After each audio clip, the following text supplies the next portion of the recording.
ये सुंदर पहाड़ियाँ जो आप देख रहे हैं ये राजस्थान में है और राजस्थान एक बहुत सुंदर जगह है। महादेव को ये बहुत पसंद है और इस जगह का नाम है भीमलत। और भीमलत में जो झरना है ये उसको इतना मनोरम बनाता है कि देखने का ही मन करता है। जो आप सुन रहे हो ना कल कल की जो ध्वनि सुन रही हो ये गिरते हुए झरने की है। और आप मैं थोड़ा सा इसको जूम इन करके आपको दिखा देता हूँ।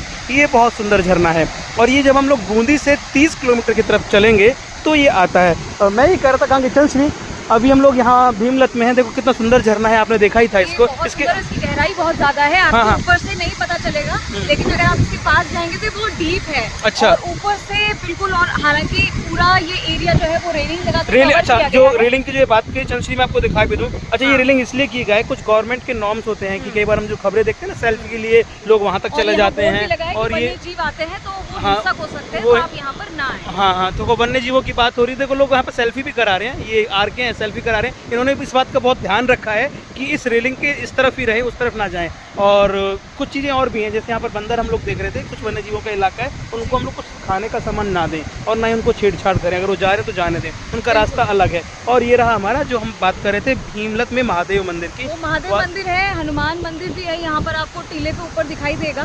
और यहाँ से आप सीधा ये वाला रास्ता से आप सीधा झरने की तरफ आ सकते हैं। हालांकि ये ऊंचाई है और पहाड़ी है तो ऐसे में खतरनाक भी है, तो बहुत ज्यादा ध्यान रखने की जरूरत होती है। बाकी अगर आप इसकी खूबसूरती को देखेंगे तो ये बहुत ब्यूटीफुल है। अगर आप यहाँ पे जुलाई और सितंबर के महीने में आते हैं तो ये मौसम भीमलत देखने के लिए बहुत ही अच्छा है, क्योंकि यहाँ पर मानसून में पूरा ग्रीनरी हो जाता है, हरियाली हो जाती है और उसके बीच में झरना, सफेद झरना बहता हुआ बहुत प्यारा लगता है, बहुत ही व्यू। अच्छा, अगर हम यहाँ आएंगे तो कैसे आ सकते हैं? जैसे हम तो हमारे पास तो अपनी गाड़ी है, हम लोग आ गए। इसके अलावा भी कोई और तरीके भी हो सकते हैं आने के लिए। जैसे बूंदी से चले हम लोग तो आ सकते हैं। करीब 30 किलोमीटर है वैसे ये बूंदी से, और बूंदी से पब्लिक कन्वेंस भी चलता है भीमलत के लिए सीधे सीधे, या कैब्स चलती हैं, ऑटो चलते हैं और इस तरह की चीजें। ये रास्ता ऐसा है कि आपको पथरीला रास्ता मिलेगा, तो इस बात का खास ख्याल रखिए कि अगर आप 4 व्हीलर गाड़ी से अपने आ रहे हैं या फिर 2 व्हीलर गाड़ी, तो 2 व्हीलर से अगर आप आते हैं तो भी आपको प्रॉब्लम होगी। 4 व्हीलर तो चलिए फिर भी पत्थरों से चली जाएगी। इसके ना हाँ, एक चीज़ और भी है, 2 रास्ते हैं, पता है चंद्रश्री, 2 रास्ते हैं इसके। एक रास्ता तो ये है कि आप अपना धीरे धीरे चलते हैं,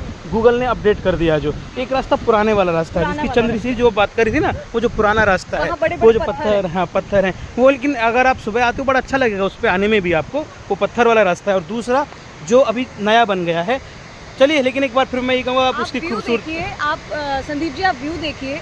मतलब अभी आपको यहाँ पर झाड़ियाँ सूखी लग रही होगी, लेकिन जो मानसून का समय होता है वो भीमलत के लिए, ये देखने के लिए बहुत ही अच्छा समय होता है। आपको महादेव की कृपा यहाँ मिलेगी और प्रकृति का सौंदर्य आपको यहाँ पर मिलेगा। तो आपसे मैं ये रिक्वेस्ट करूँगा, अगर आप बूंदी के आसपास भी आते हैं तो आप यहाँ जरूर आइएगा। बहुत बहुत धन्यवाद।